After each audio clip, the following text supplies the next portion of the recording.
ADEC TV, conectado com você.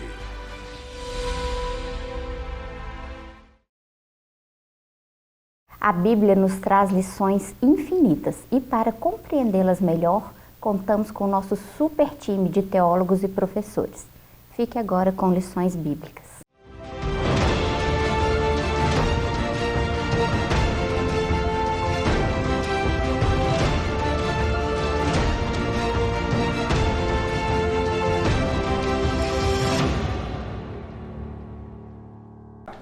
Olá, queridos, a paz do Senhor, você está na ADEC TV e hoje no quadro Lições Bíblicas.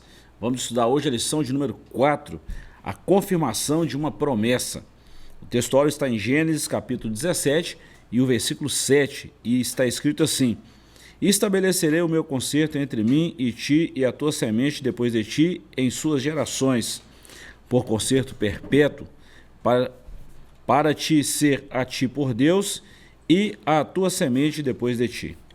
Verdade prática, Deus é fiel para cumprir tudo aquilo que nos prometeu. A leitura bíblica em classe está em Gênesis 17, versículos 1 a 9. Como sempre falamos, a nossa lição tem alguns objetivos. O primeiro dela é mostrar que Deus mudou o nome de Abrão e Sarai, apresentar a confirmação do concerto de Deus com Abraão, explicar o pacto perpétuo da circuncisão. Lucas e Felipe, os nossos superintendentes da nossa CBD em Dom Lara e também aqui na ADEC Limoeiro. Estamos na quarta lição, uma lição muito boa, e estamos aí hoje falando da confirmação de uma promessa. Bom, no capítulo 12 nós já estudamos, Deus chama Abraão, capítulo 13 Deus faz aí uma promessa e isso vai desencadeando, mas quando chega no capítulo 17, Deus ele reforça essa promessa com Abraão, muda o nome dele de Sarai diante de alguns acontecimentos, reforça aquela parte do concerto que Deus já havia falado com ele. O concerto é renovado, porque Deus vela pela sua palavra para cumprir. Na mudança de nome, Deus faz uma promessa a Abraão e aí as coisas começam a fluir do jeito que Deus sempre quis na vida de Abraão. Uma lição muito boa para esse momento que nós estamos vivendo. Pastor, para a gente prosseguir no estudo dessa revista, essa lição ela é extremamente importante, né, que vai pegar o capítulo 17 ali de Gênesis, e tem até uma curiosidade, Felipe, nesse capítulo 17, que é o seguinte: é a primeira vez que Deus vai usar diretamente a palavra berit, né, que é concerto, aliança com Abraão.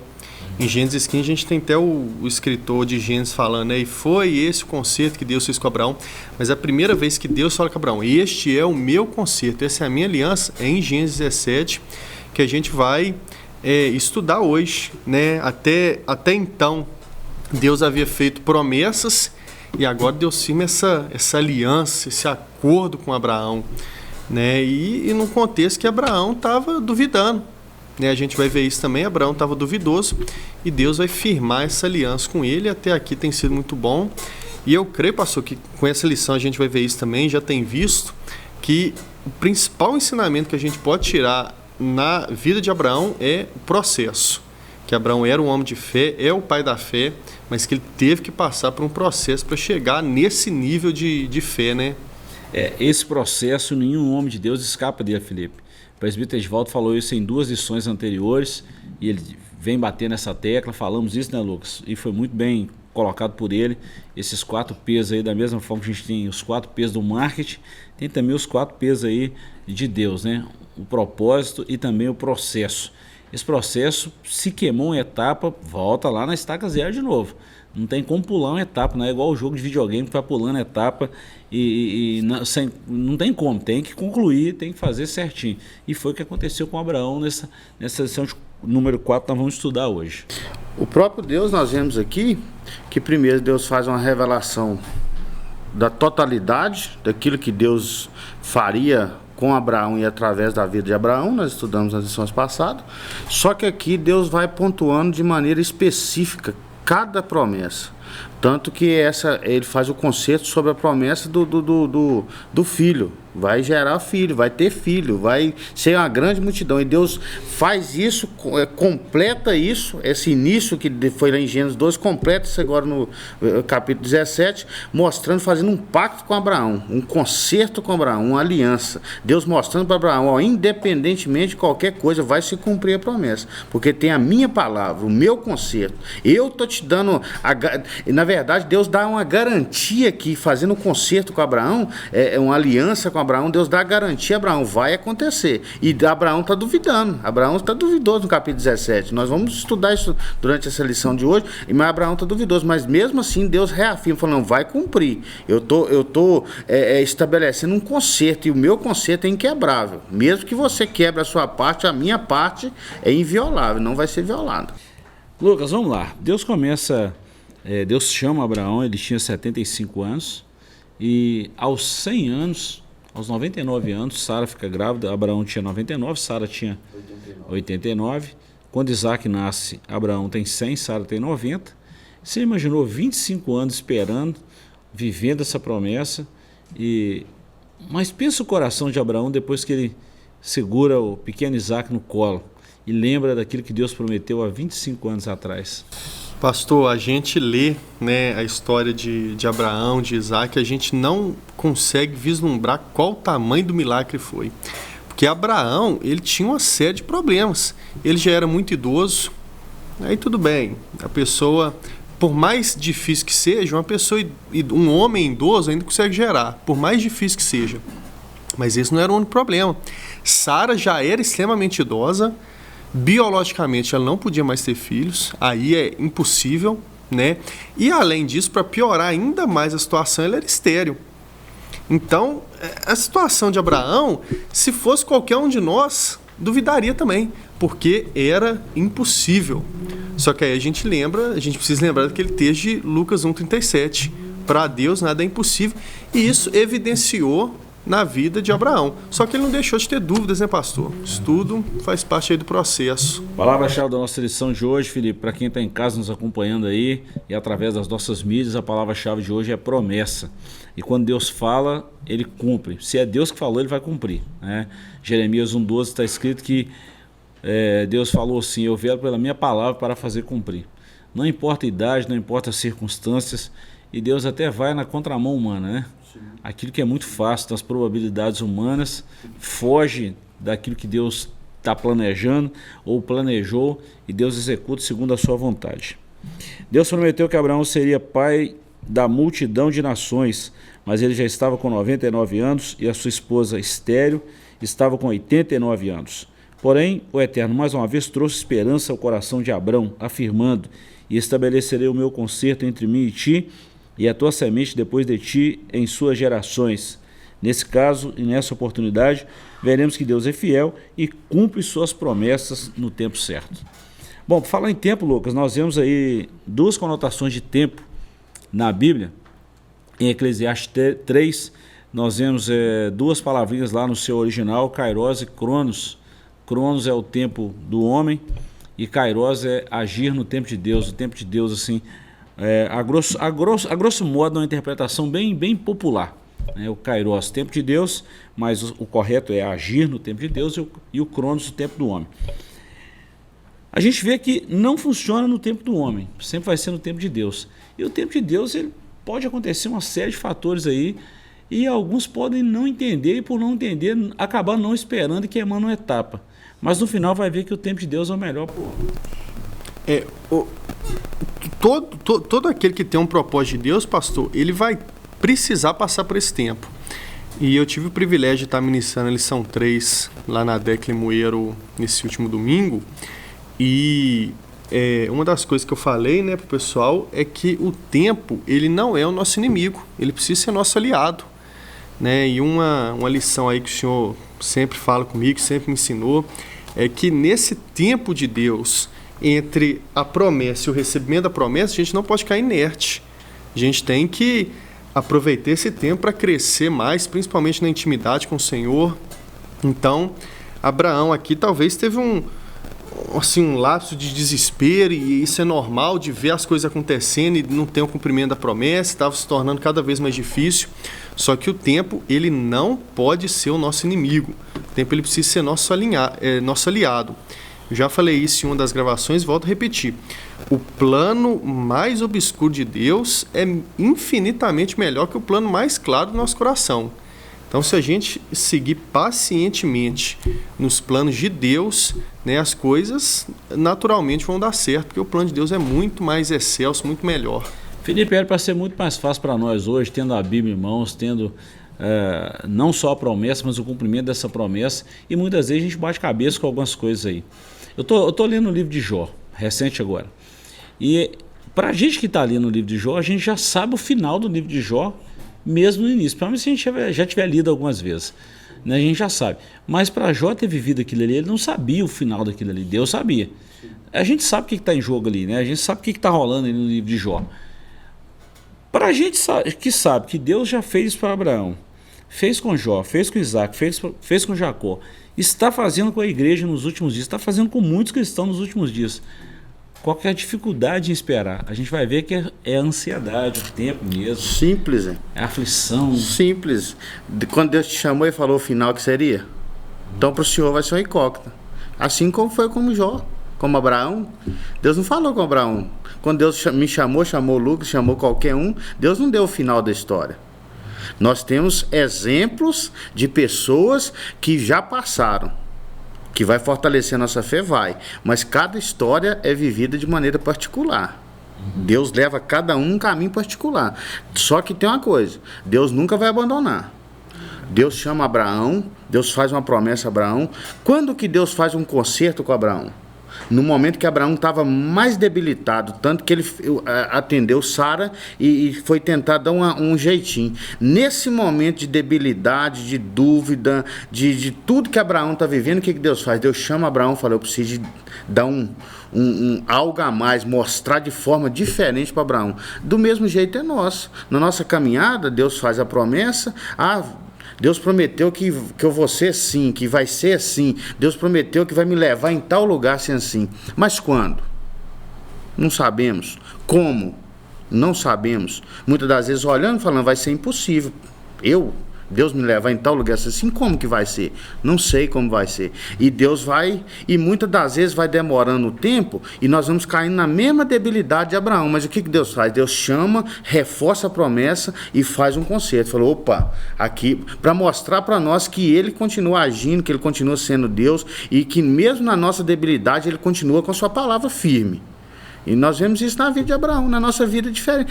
Nós conhecemos a história de Jó, nós conhecemos a história de Abraão, nós conhecemos a história de Davi, nós conhecemos várias histórias da Bíblia, mas a nossa história com Deus é diferente de todas elas. Bom, eu provoquei isso aqui, Lucas, exatamente para trazer que cada um tem uma peculiaridade. Cada um é uma chamada individual. Nós temos uma chamada coletiva, que é a chamada para a igreja, mas nós temos também uma chamada individual. Deus é o nosso Deus, mas Deus também é o meu Deus. É o Deus no nosso coletivo, mas é o Deus na minha individualidade. Abraão viveu isso aqui. Cada um vai ter uma experiência com Deus. Vai ter uma forma, Deus vai ter uma tratativa com cada um. Para um chamado especial, uma tratativa especial. É aqui que nós aprendemos no direito, né? É exatamente isso aqui. Bom, nós vamos ver agora, Lucas, exatamente o capítulo 1, Deus muda o nome de Abraão e Sarai, e o porquê que Deus mudou isso aí, Felipe. Vamos lá. O novo nome de Abraão. Nos tempos do Antigo Testamento, os nomes dos filhos, em grande parte, não eram escolhidos somente porque os pais achavam os nomes bonitos ou era moda. Existiam vários fatores que influenciavam na escolha, como, por exemplo, a vontade de Deus, as circunstâncias na hora do nascimento, ou até mesmo as características físicas do bebê, como no caso de Esaú, que nasceu ruivo e bem cabeludo, Gênesis 25, 25. No caso de Abrão, seu nome original significava pai exaltado, porém, diante do plano de Deus em sua vida, esse nome não parecia adequado, e o Senhor mudou o nome para Abraão, confirmando que seria pai de multidão, de pai exaltado para pai de uma grande multidão. É interessante, pastor, que os nomes, né, e é importante nós entendermos esse contexto, os nomes nos tempos bíblicos, em especial no Antigo Testamento, eles carregavam uma mensagem, né, e aí o próprio o próprio comentarista explica aqui. E hoje em dia não é assim, né? Hoje em dia, né, em 2022 foi aprovada a Lei 14.382, né, que torna muito mais flexível e muito mais fácil se uma pessoa quiser trocar de nome. Ela pode até no cartório resolver isso e conseguir mudar de nome. Só que na época, a mudança de nome era algo muito especial e muito específico. Então, às vezes a gente lê assim e fala assim, Deus mudou o nome de Abraão, e não coloca a devida importância. Mas nos moldes do contexto da época, isso aqui é um episódio marcante, né, e algo balizador. É algo muito importante, porque o nome carregava uma mensagem também. E aí, quando Deus muda o nome de Abrão e de Sarai para Abraão e Sara, né, o nome Abrão e Sarai apontava para eles mesmos, né? Agora, Abraão e Sarai apontavam para o propósito de Deus. Então, nós aprendemos com isso também que quando Deus tem um propósito na nossa vida, todas as coisas, né, precisam reverberar, precisam cooperar para o cumprimento dessa promessa. É uma renúncia muito grande e que no caso de Abraão foi até do nome. Antes ele tinha um nome que apontava para ele mesmo, Sarai tinha um nome que apontava para ela mesmo, e agora o nome deles foi mudado para algo que apontava para o propósito de Deus, para a chamada de Deus. É muito legal isso aí, Felipe, que muda o contexto, tá? Muda a história. Sim. Muda o resultado. Vou dar um salto um pouquinho à frente, quando Jacó tem, na verdade Isaac, né? Não, Jacó tem os 12 filhos. Aí Raquel tem o último filho. Quando ela está morrendo, ela coloca o nome dele de Benoni. Aí o que é isso? Filho do meu sofrimento. Aí Jacó chega e fala, não. O nome dele vai ser Benjamim, que é filho de honra, filho da mão direita, filho do meu vigor, como se tivesse no último filho, da força ainda, do meu vigor, mesmo já estando velho. Pra você ver o significado que tinha. A Raquel ia dar o nome daquilo que ela estava sofrendo, vivendo naquela época, no momento, assim como foi com Jacó e Esaú, com o próprio Jacó e com o próprio Esaú. E aí Jacó fala, não, disso aí eu entendo. Eu já passei por essa situação e tal. Então, ele vai chamar Benjamim, para você ver a importância que tinha o nome da época. Hoje não. Quando você vai no século XXI, hoje, como que se escolhe o nome? É o nome que está mais na moda. Isso, mais na mídia, entendeu? Hoje, muitas das vezes, as mães, os pais, vai olhar na internet, vão ver qual que é o nome mais popular, digita no Google, qual que é o nome mais popular hoje? Não, é um nome bonito, então eu vou colocar no meu filho. Nessa época, igual o Lucas falou, o nome carregava uma mensagem, uma história. E, na verdade, quando Deus deu nome a vários personagens bíblicos, estava relacionado ao propósito que ele ia desenvolver. Por exemplo, a história de Sansão. Quando Deus deu o nome de Sansão para sua mãe, falou, ele vai chamar Sansão, ele vai ser nazireu e ele vai nascer com um propósito. Então o nome estava ligado no propósito que ia cumprir. Aí Deus vai e muda o nome de Abraão, fala, agora você vai de Abrão, você vai chamar Abraão, que agora você está indo no caminho de cumprir o meu propósito. Se é para cumprir o meu propósito, tem que ter o nome que eu dou. Isso aconteceu também com Jacó. Nós vamos falar disso nas lições para frente aí. O nome Jacó foi mudado para Israel, aquele que luta com Deus e prevalece. A gente vai ver muita coisa aí. Falamos o nome de Abraão. Vamos ler agora o ponto 2, falar sobre o nome de Sarai e depois o pai da fé riu diante da promessa. O nome Sarai em hebraico significa minha princesa ou minha senhora. Já o novo nome Sara significa mãe de nações. Diz a Bíblia, disse Deus mais a Abraão, e Sarai, tua mulher, não chamarás mais pelo nome de Sarai, mas Sara será o seu nome, porque eu a hei de abençoar e te hei de dar a ti dela um filho, e abençoarei e será mãe das nações, reis de povos sairão dela. Podemos ver por intermédio da vida de Abraão e Sara que Deus promove mudanças significativas na vida daqueles que nele confiam e atendem ao seu chamado. O pai da fé riu diante da promessa. Parece que o tempo deixou o coração de Abraão fragilizado, pois, ao ouvir novamente a promessa divina, ele ri e assevera, um homem de 100 anos há de nascer um filho e conceberá Sara na idade de 90 anos? Gênesis 17:17. A espera prolongada pode entristecer o coração, mas não podemos deixar que a tristeza nos faça esquecer que, para Deus, não é nada impossível. Não há nada impossível, ou nada é impossível em algumas versões. A sinopse do capítulo 1 é essa: Deus muda o nome de Abraão, ou Abrão e Sarai, de acordo com as promessas que ele havia feito. E tem um tempo para isso, né, Lucas? Nada foge do tempo de Deus. Quando a gente lê isso, né, pastor, ou né, o pessoal está assistindo a gente também, talvez tenha alguém até se identificando, né, falando assim: nossa, pai, Abraão esperou 25 anos, eu também estou esperando há tanto tempo, e eu também estou duvidando, né? E essa história de Abraão, esse concerto que Deus fez com ele em Gênesis 17, é um alívio, né, pastor? É um bálsamo para o nosso coração, que apesar que aos nossos olhos, né, pode parecer que está demorando algo que Deus prometeu, mas a certeza é que se Deus prometeu, com certeza Ele vai cumprir. Do mesmo jeito que cumpriu na vida de Abraão, Ele cumpre também na nossa vida. No meio disso, no meio desse processo, as renúncias. Abraão teve o nome mudado. Então todo aquele que recebe promessa também recebe responsabilidades, e uma das responsabilidades são as inúmeras renúncias. Porém, nenhuma dessas renúncias são sem sentido, são sem propósito, né? E isso custa, viu, Felipe? Cara, isso dói, isso machuca, isso fere a carne, isso fere o ego, fere o orgulho, uma série de fatores. Mas é o que o Lucas falou, você pode pegar um plano mais obscuro, assim, que vem de Deus, e pegar um claro, perfeito, bem montado, com todas as regras dos homens. Escolha de Deus que vai dar tudo certo.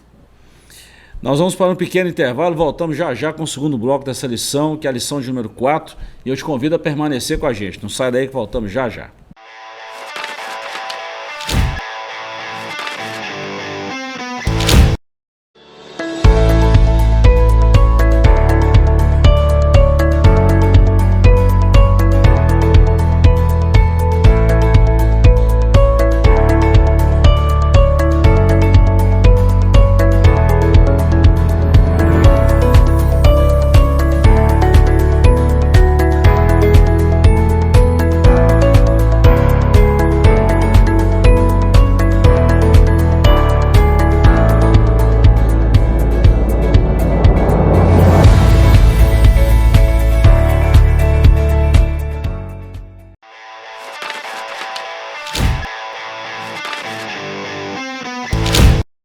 Estamos de volta com o seu ADEC TV, nós estamos hoje na lição de número 4, falando aí da confirmação de uma promessa. Citamos aí o Gênesis 17, a verdade prática, Deus é fiel para cumprir tudo aquilo que nos prometeu. Falamos aí do propósito da nossa lição, a palavra-chave que é promessa. Trabalhamos aí o capítulo 1, falando aí que Deus mudou o nome de Abraão, Sarai, e falamos também que Abraão, diante da idade avançada, ele ri da situação e Deus reforça a promessa com ele. O anjo fala com Sara e a gente vê o cumprimento. Agora no capítulo 2 nós vamos falar da confirmação do concerto de Deus com Abraão. O chamado de Deus a Abraão foi especial, já trabalhamos isso aqui em algumas lições passadas. Ponto 2, qual o objetivo do concerto com os patriarcas? E ponto 3, o concerto e as promessas. Deixa eu ler 3 parágrafos aqui para a gente completar um raciocínio bem completo, bem lógico aqui, e a gente comenta aí. O chamado de Deus a Abraão foi especial. O Senhor confirmou o concerto ou pacto com Abraão de modo muito solene, logo após fazer a mudança de seu nome. Esse texto está em Gênesis 17, versículos 5 a 8. Depois você pode ler na sua casa com calma, com atenção. Podemos ver por toda a Bíblia Deus estabelecendo pactos. Você sabe o que significa um pacto? Segundo o dicionário bíblico Becker, é um acordo de compromisso que continha promessas e obrigações específicas. A primeira vez que vamos encontrar a palavra pacto nas Sagradas Escrituras é em Gênesis 6,18. No Novo Testamento, a palavra pacto significa literalmente novo concerto. No Antigo Testamento, Deus estabeleceu alguns acordos, mas é no Novo Testamento que uma nova promessa e um novo acordo são estabelecidos por intermédio de Jesus Cristo, o Filho de Deus, que é a nova aliança. Agora, com os patriarcas, Deus estabeleceu concertos, né? Abraão, Isaque e Jacó. 2. Qual o objetivo do concerto com os patriarcas? O propósito único e supremo era trazer salvação não apenas a uma nação, Israel, mas a toda a raça humana. Deus havia prometido que abençoaria todas as famílias da terra por intermédio de Abraão. E aí tem a citação de Gênesis 12:3, Gênesis 18:18, Gênesis 22:18, e depois também dá para a gente fazer uma conferência aí de Gênesis 26:4. O conselho de Deus foi dado ao povo de Israel para que eles pudessem ser a luz dos gentios. Deus nunca teve a intenção de privilegiar somente um povo. A graça de Deus era para todas as nações. Isaías 49:6 e depois 42:6 dá para a gente entender que o plano deveria sair dos judeus. Por isso que João 1:11 fala, né? Veio para o que era seus e os seus não receberam. Há um link aí nessas profecias, nesse cumprimento também, que é muito legal da gente trabalhar. E ponto 3, o conserto e as promessas. O pacto de Deus com Abraão viria acompanhado de várias promessas. Observe. Deus seria o escudo e o galardão de Abraão, Gênesis 15:1. Lhe daria muitos descendentes, 15:5. E também a terra de Canaã como herança, 15:7. O Senhor também tem um pacto conosco em Jesus Cristo, e a sua maior promessa e bênção para nós é a salvação da nossa alma. A vida eterna em Cristo é o maior bem que uma pessoa pode receber. No entanto, para recebê-la, é preciso perseverar em Cristo até a morte. Lucas, Felipe, o chamado de Deus a Abraão, a Isaac e a Jacó foi um chamado específico, um chamado especial. Isso acontece com muitos outros homens e mulheres na Bíblia, até chegar em Cristo. O objetivo disso aí é sempre a salvação, sempre salvar, sempre, sempre. E a gente fez desaguando em Jesus o cumprimento dessa promessa. Então tudo tinha um caminho, por isso que é o propósito, o processo. Para chegar aqui, para chegar em Jesus, tinha um caminho a ser percorrido, que os homens não entenderam, mas aceitaram e Deus cumpriu aquilo que ele falou. Pastor, desde Gênesis 12, aquele contato que Deus tem com Abraão, a gente já vê o propósito muito bem estabelecido. Em ti serão benditas todas as famílias da terra. E o plano de Deus para a família de Abraão era muito claro. Bem, para nós hoje é claro, né? Para ele não era tão claro assim, mas para nós hoje é claro. Escolher uma família, escolher um homem, na verdade, desse homem nasceria uma família, e dessa família nasceria uma nação, e dessa nação viria o Salvador da humanidade, que veio, né, no tempo perfeito, né? O senhor já falou sobre isso também em uma das gravações. E durante o Antigo Testamento, o comentarista citou isso aqui, a gente pode ver que Israel tinha uma missão centrípeta, né? Os povos deviam convergir para Israel. Israel era a luz das nações, né? Tanto é que aquela rainha foi visitar Salomão e viu todas as grandezas que Deus fez através da vida de Salomão, né? Os outros povos, né? Quando Israel foi invadir Jericó, Raabe falou, né, lá para os espias: nós estamos ouvindo tudo que o seu Deus tem feito, né? Reconhecemos que ele é Deus no céu e também na terra. E é diferente da missão da igreja, que é centrífuga, fuga do centro. E é por isso que Jesus fala: pregai primeiro em Jerusalém, toda a Judéia, Samaria, até os confins da terra. Então, a gente pode fazer essa divisão. Deus já tinha um plano missiológico também no Antigo Testamento para Israel, que era um plano centrípeto, que os povos deviam convergir para Israel, diferente do plano da igreja, que é fuga do centro, centrífugo. Uhum. Eu acho que chegaria, tenho certeza que chegaria a esse ponto.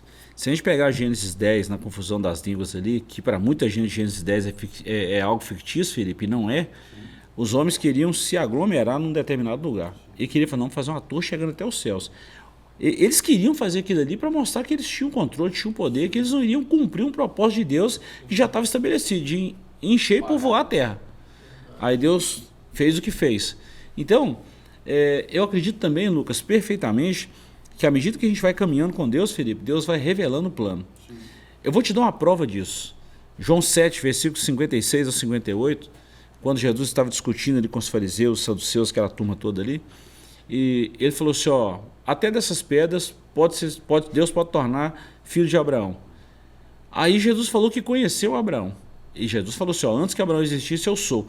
Alguém falou assim, mas ele não tem 50 anos. Abraão viu meu dia, E tá falando, aí que entra a profecia, aí que entra a cereja do bolo. Jesus falou isso. Abraão viu meu dia e jubilou, e exultou. 8:56. Isso, João 8.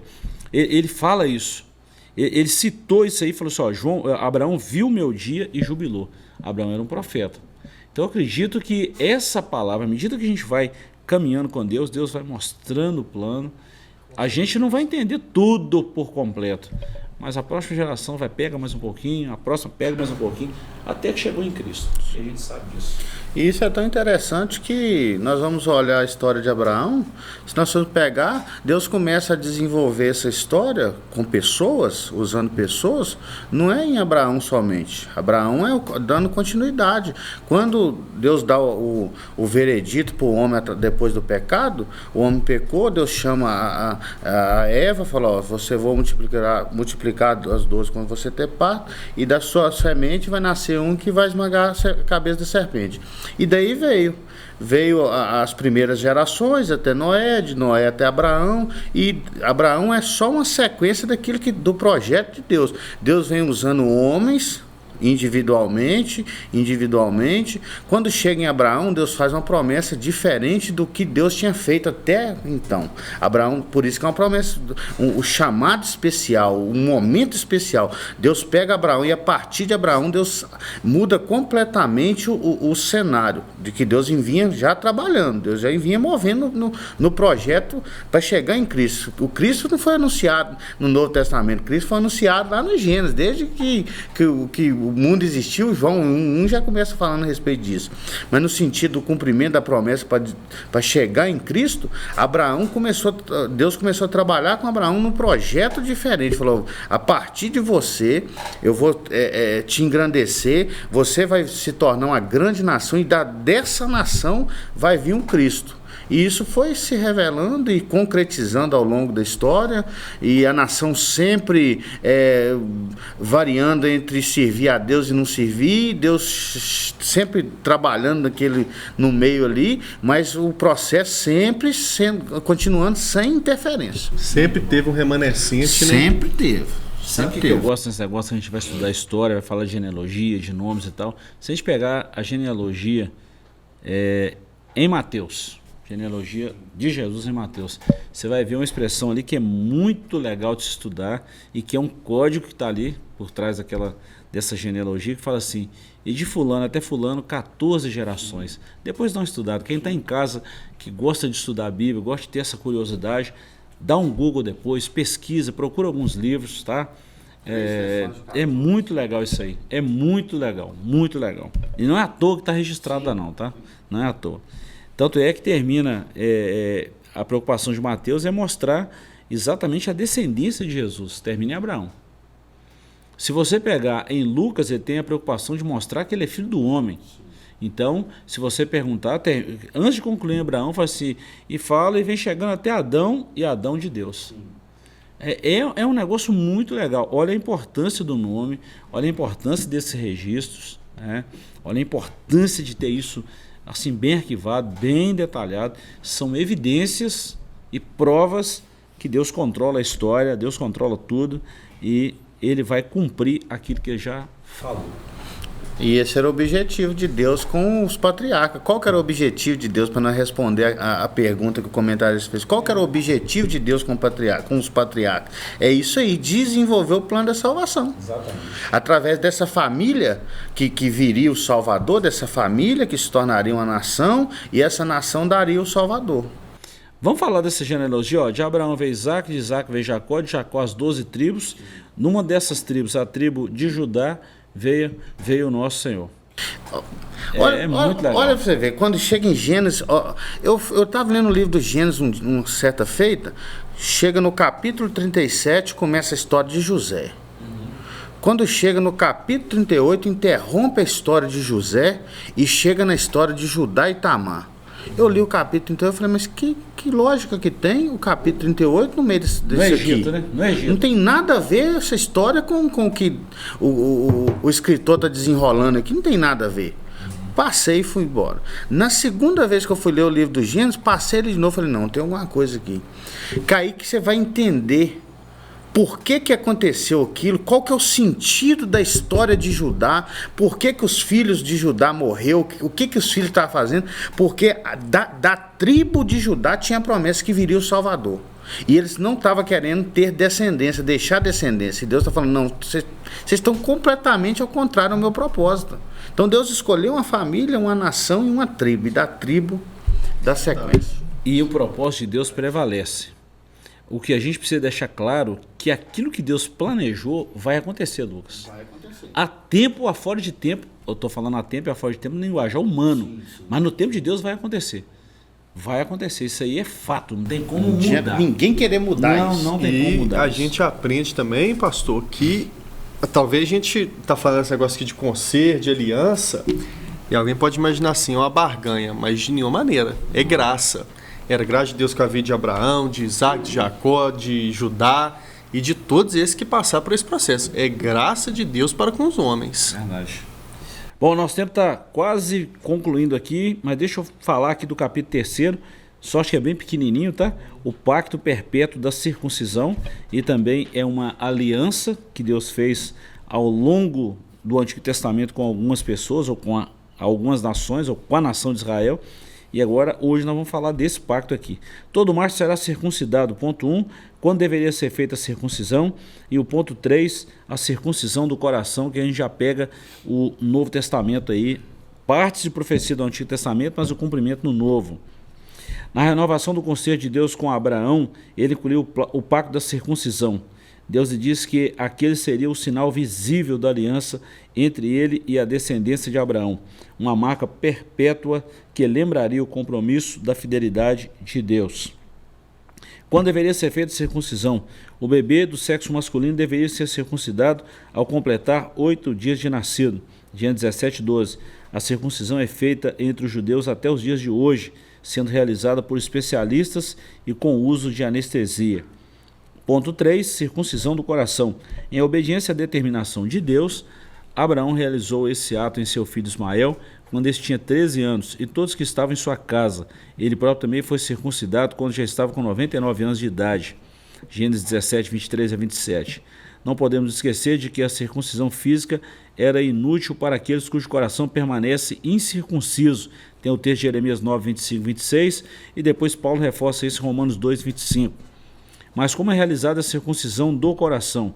Ela é realizada quando a pessoa ama o Senhor por completo e entrega-se a Ele também por completo. Deuteronômio 10:16, Deuteronômio 36, Jeremias 4:4, Romanos 2:29. Na nova aliança, somente a circuncisão do coração, mediante a graça e a fé em Jesus Cristo, é capaz de nos fazer levar uma vida de obediência e dedicação ao Senhor. Disso nós já sabemos, nós já falamos isso aqui em outras oportunidades. Mas deixa eu falar um segredo aqui muito importante, quando é que o bebê deveria ser circuncidado? Deus foi muito categórico, no 8º dia, exatamente no 8º dia, quando todas as vitaminas e nutrientes do corpo estavam no auge, ou seja, a recuperação seria rápida, e tinha o tempo, não podia ser antes e nem depois. Todas as leis, né, do Antigo Testamento, às vezes a gente olha e fala assim, nossa, mas isso é muito estranho, isso não tem sentido. Mas cientificamente tem total sentido. Coisa que a ciência às vezes está descobrindo hoje, ou descobriu há pouco tempo. Deus já tinha alertado isso para o povo de Israel há muitos anos atrás. E a circuncisão, além de, né, de ser essa marca de separação, né, porque era uma marca que indicava separação, sim. Tanto é que quando Davi vai ofender Golias, ele fala, quem é esse incircunciso filisteu? Aliança. Né, quem é esse sem marca, sem aliança com Deus, para estar afrontando o exército do Deus vivo? Além de ter essa parte pactual, que foi uma promessa de Deus para Abraão e depois foi ratificado pela lei em Levítico 12, se eu não me engano, tinha também essa questão higiênica, né, que aí foi o que o Senhor disse e que a ciência veio descobrir só posteriormente, só que o povo de Israel já faz há milhares de anos. Né? E até hoje, tá? Até hoje. Nós estávamos falando nos bastidores aí, aquela festa lá de Esther, né, na época da matança lá do Ramã, que estava prevista para o dia 7 de março, e aconteceu a reviravolta. Eles comemoram aquela festa até hoje. Tem no calendário judaico, pode pegar aquilo lá. Por que eu estou falando isso? Porque muitas vezes alguém fala assim, a Bíblia é um pedaço de papel, escreveu, isso aconteceu só lá. Até os dias de hoje isso acontece. até os dias de hoje. Eu estou pensando aqui, do lado prático. Quando Deus faz aliança com Abraão, Deus faz o pacto, o concerto, e fala, ó, vai ter que circuncidar. Uma das marcas vai ser circuncidar, ou seja, vai ter que sentir na pele a aliança que tem. E se Deus nos chamar e começar a tocar em algumas áreas, nós sentimos na pele o chamado. Nós também sentimos. Nós podemos trazer isso para o lado espiritual. É a circuncisão no coração. É a o amor a ele, circuncisão né? no coração. É o amor a ele. Entendeu? Paulo explica isso muito bem em Romanos, depois em Gálatas também ele fala sobre isso aí. Dessa Sentir na pele o que a gente está sentindo, você saber, não, eu estou sentindo isso, é prova do chamado e é o peso da chamada. É como se tivesse o corte da chamada fazendo a circuncisão na nossa vida. Mas o final de ser dá tudo certo. E de igual modo ela é doloroso fisicamente naquela época, né? Para nós hoje, retirar o prepúcio do nosso coração, né? Como diz lá Moisés em Deuteronômio 10:16, é doloroso, talvez não fisicamente, mas por dentro, né? Que a dor às vezes é mais intensa, né? Muito mais doloroso. Eu tô para te falar que dói muito mais o emocional do que o físico. Sim, com certeza. O ser humano sofre muito mais, que mexe no ego, no orgulho. E é exatamente essa circuncisão, ela tinha um fundo espiritual, tinha uma projeção espiritual que hoje nós entendemos isso. Se falar isso há 2.000 anos atrás, ninguém ia entender, mas hoje se entende. Lucas, Felipe, Deus abençoe vocês. Obrigado aí por mais uma vez cooperar nessa lição tão boa e virão outras vezes aí, tá? Se Deus permitir. Ficamos por aqui com mais essa lição de número 4. E se você ficou com alguma dúvida e quer esclarecer alguns questionamentos que ficou aí ao longo dessa lição, te convido a estar com a gente no próximo domingo em qualquer uma das nossas igrejas de Assembleia de Deus espalhadas aí por toda Caratinga e região. Você é o nosso convidado. Voltaremos na semana que vem, se assim Deus nos permitir. Até lá e um forte abraço.